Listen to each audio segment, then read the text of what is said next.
The new year is well underway and Sarah hopes for a fresh and positive sense of direction as society collectively attempts to revamp itself from the doldrums, especially economically and socially. What's going on, guys? I'm Brent Bowers and this is My Money. Now, despite the last 2 years and the complete cluster that has become the new normal for us all, I wanted to take this time to springboard back into the concept of personal finance, but with a bit of a twist. This video does come as a personal experience that I had to deal with, and I'm not afraid to admit it. I was the target of a financial scam. Now, as it is often illustrated and depicted a lot on YouTube, investing money, economics, the stock market, banking, credit cards, all that jazz, there's an overwhelming explanation of these topics on the offensive, but rarely the defensive. There are certainly dark areas of money management, and this is definitely one of them, because right after the importance of creating capital, there's the preservation of it. It kind of goes in line with that famous Warren Buffett quote about money management. Rule number 1, don't lose money. Rule number 2, don't forget rule number 1. Yes, you might be up to speed when it comes to certain things like fundamentals or charting or risk or working capital management and taxes, but as soon as some rando on the phone calls you and explains that your Amazon, Netflix, or YouTube account has been locked and you need to reset your password, I guarantee you will be second guessing yourself. But I'll never let a scam happen to me. I'm too smart and savvy for that. Which is precisely my point. People don't know that they're being hacked or scammed until it's too late. Being financially scammed in 2022 is like unlocking a secret level in a game you never knew existed. The scammers are bringing their A game, and I wanted to share a little bit about my experience in hopes that you learn something. Now, keep in mind, this is a true story. This happened to me several years ago, I think in like 2014-15. I was called by some pre-recorded spam voicemail from a call center in a foreign country, not pointing fingers, that mentioned if I didn't call back and explain why I didn't file my taxes several years prior, I would be arrested and my bank account drained, my assets confiscated, and my family thrown in jail. Just a bit extreme. But one problem there, voicemail lady, I do my own taxes. Now, I'll be honest, I was a bit shocked, but more confused since I've been doing my thing since like 2008. My situation went a bit like this. The weird number calls you, leaves a message about how the IRS is coming to get me if I don't settle this $1,300 back taxes that will literally send out a brute squad to hunt me down and confiscate my assets by force if necessary. Out of sheer morbid curiosity, I called back and began chatting with this IRS officer who was adamant that I had to pay back taxes to avoid prison time. Now, it's a bit reminiscent of that Nigerian prince who sends you an email or text message saying that he's going to be laundering bars of gold across Africa and needs your help to do it, and then he'll give you a part of the proceeds. It's that type of scammy. And then in the back of my head, I did want to go off on this guy, quicker than the rep that keeps calling about your car's extended warranty. I really did. The whole conversation lasted about 5 minutes, but I did want to solidify a few things as investing in finance becomes more technologically involved. It really has. A scammer's main goal is money, and they attempt to achieve this end goal in a variety of different ways. Ways that might not seem obvious. It's either done by fear or sympathy or stupidity, all of which they will try to use against you. So the question stands, how does somebody recognize and avoid these things? Now, the first thing we're going to do is talk about my story, what I had to go through, which is the Social Security or the IRS tax scam. Now, firstly, if you do get a call back like me, you'll get a voicemail, a robo voicemail of a lady or a guy that sounds something like this. We have just received a notification regarding your tax filings from the headquarters, which will get expired in next 24 working hours. And once it get expired, after that you will be taken under custody by the local cops, as there are 4 serious allegations pressed on your name at this moment. And if you do call back, which I don't recommend you doing, I just did it out of sheer morbid curiosity, they will weirdly enough use the widest name possible, like, hi, I'm Officer Peter Henry III, and I have IRS badge number 438QRB2. It's pretty sad, it's pretty scammy. Now, they will start their spiel by listing several infractions of the highest caliber, all of which you were guilty of. After we exchanged a few sentences, I began doubting this guy's story. My scam call ended when I told him I do my own taxes and I already filed with the IRS and they accepted my taxes without any auditing. You will notice with the majority of these scamming type people, the more you press them on this issue, the harder it is for them to justify their actions and story, because they need to churn calls with the BS info and get you to give them any type of info that they can use against you. Now remember, they're here for a good time, not a long time. Take this picture for example. This information is coming directly from the Social Security website, and it matches a lot of what the IRS website has, so I can confirm this information is true. Now there are certain red flags you have to watch out for, and I will definitely highlight them as we continue. The number one red flag that I would recommend watching out for is, does this phone call or email sound weird? Now, if you're just minding your own business and you get a call from somebody out of the blue on a Wednesday afternoon saying that you didn't pay your taxes 7 years ago, it's probably a scam. The first red flag that I would watch out for. Now, this might be an obvious thing to look out for, but it does pay dividends. Just apply simple logic to your situation and trust your gut. Now, if this is the first time you've received this type of information and it's a call random or email that's random, it's going to be a scam. Me personally get into the habit of not giving away personal information. It's okay to be super cold-blooded over the phone. If you get a survey call or a telemarketer or anyone wanting information from you, even if it's something that you've purchased and they want your opinion, just ignore them and hang up. They're not worth your time. Number two red flag to watch out for, they make threats. Now, nobody from the Social Security or the IRS agency or any bank or mortgage company for that matter will make verbal threats against you over the phone, especially ever. This is a big second red flag. Now, anytime a credit card company or banking, mortgage, whatever that starts making threats, it's going to be a scam. Look out for that. The third red flag to watch out for, if all the scams on the planet have this one thing in common, it's this one right here. They demand payment. It's the huge red flag. Almost always your money is the number one thing they're going for, and that's it. Now, one way to fix this that I've seen is to report any suspicious activity to the IRS, the Social Security agency. They are familiar with doing this and tracking people down and solving it or blocking numbers like that. So I would first and foremost ignore them. If they keep on pressing, report that number to the authorities. And the number two thing to watch out for is going to be the virus scam. This is another big one. This has been going on, I want to say, for the past 20 years, ever since home computers were like a big thing. Now, this one is the biggest because it targets the less tech-savvy demographic.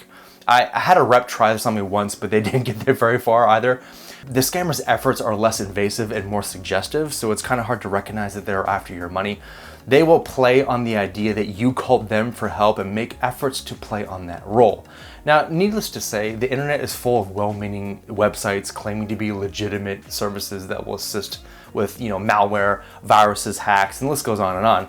Unfortunately, a lot of older individuals can't distinguish between the actual help desk and then harmful ones.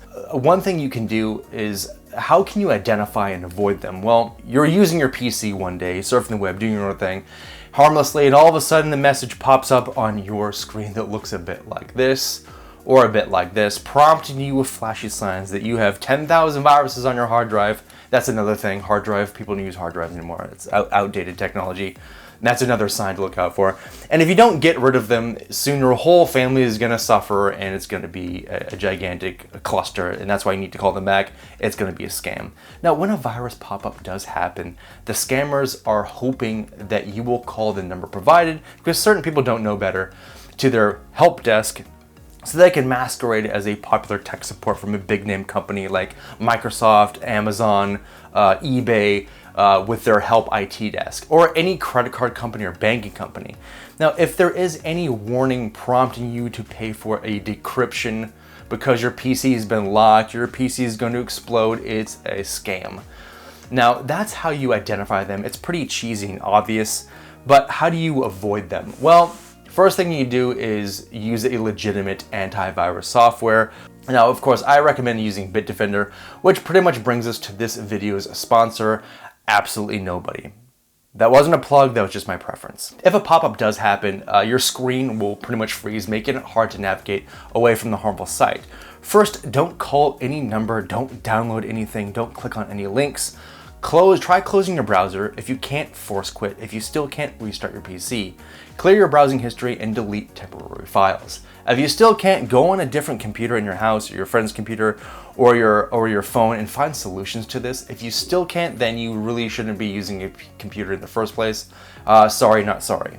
I'm just kidding. But one clever way to stop them in their tracks that I've often found to be pretty clever is just to say that you don't use banking on your computer or your phone. You actually go physically to the bank. They won't have a reason to remote into your services or steal personal information from you if they know you're completely untech savvy. So that's one defensive way you can stop a scammer in their tracks.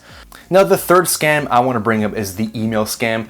Now this last one is the scariest because it has been known to really mess with people of all age groups and demographics, including the tech savvy millennials.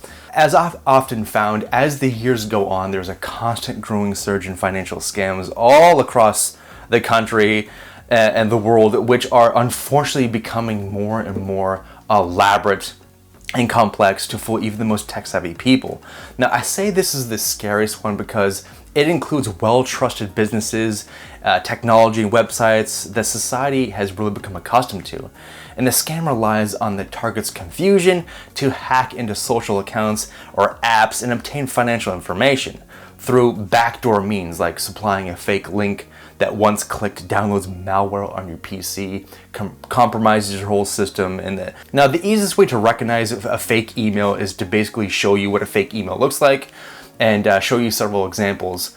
A scammer can make an image like this one to look like it's coming from a legit source and make it appear to be like a courtesy email, tricking you into assuming something is wrong, like resetting your password or giving away sensitive data. One of the largest scams that I've run into pretty much recently is that you'll get an email from Amazon informing you that you recently bought something in hopes that you click the link provided to scam you. The message will say something similar like, hello Mr. Bowers, I just wanted to let you know that your purchase has been accepted and will be shipped momentarily, and you'll also be supplied a tracking number shortly. And then it shows you a picture of something that you know you didn't buy, like a bike or washing machine, in hopes to beguile you into contacting the help desk. It's a play on, oh, you bought something that you know you didn't buy and you're gonna want to click them to stop. One of the things that I would do is to actually go into your Amazon account and check to see if you purchased something, because sometimes people can hack your account and buy things. Unfortunately, the examples are never ending, and by the time I even upload this video on YouTube, there's going to be a different scam circling, making its rounds and hurting people and scamming people out of money. Unfortunately, it does take time and patience to be able to eyeball emails and know it's a fake just by reading it or looking at the contents of what it says and just say, hey, this is a scam that doesn't belong here. The good news is that there are signs that your email could be malicious, and most of the time they are fairly easy to spot. One of the things I would look out for if you get one of these email scams and you're not quite sure if the source is reputable is to check who is sending the email. Now, is this a person that you have contact with on a daily basis? Do you recognize the sender? Is this someone that you know personally? Check who is sending the email. Is this a business that you do business with all the time? Stuff like that. Check the sender. Number two is, do you have an ongoing relationship or service with this business? For example, if you do in fact buy something on Amazon or another company, you're pretty much automatically enrolled into their email address system where they can just send you emails about sales and stuff like that. So if you do see an email from a business you've never seen before, delete it. Normally spam email gets filtered through your antivirus, but sometimes it goes through, so you have to watch out for that. Number three is to check attachments and links. If you're not sure, due diligence does pay dividends. Also, get into the habit of scanning links. If somebody sends you a link and attachments, even if it's somebody that you know personally, just get in the habit of doing that.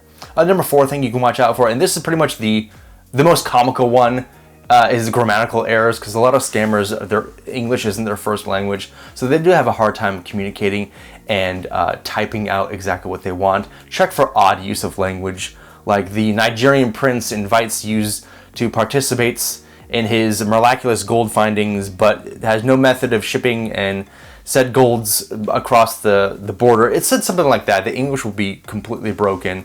And that's another good red flag to watch out for. Their English isn't that good. A number 5 thing to watch out for in these email scams, of course, if you won something. A lot of these go hand in hand. They want to gain your trust. And to let you know that money is waiting for you, the only thing you have to do is just give them a little bit of money. So if you want a prize or a sweepstakes or lottery or money, it's a scam. Well, that is all I have for you guys today. I really hope you don't have to deal with a lot of the financial scams that I had to deal with. But I'm pretty sure if you come in contact with this video, you've had to deal with some sort of scam, either through email, text, or a phone call with somebody attempting to trick you. But simply enough, use common sense, just apply simple logic to your life and you will do just fine. And that's all I have for you guys today. I will see you in the next one.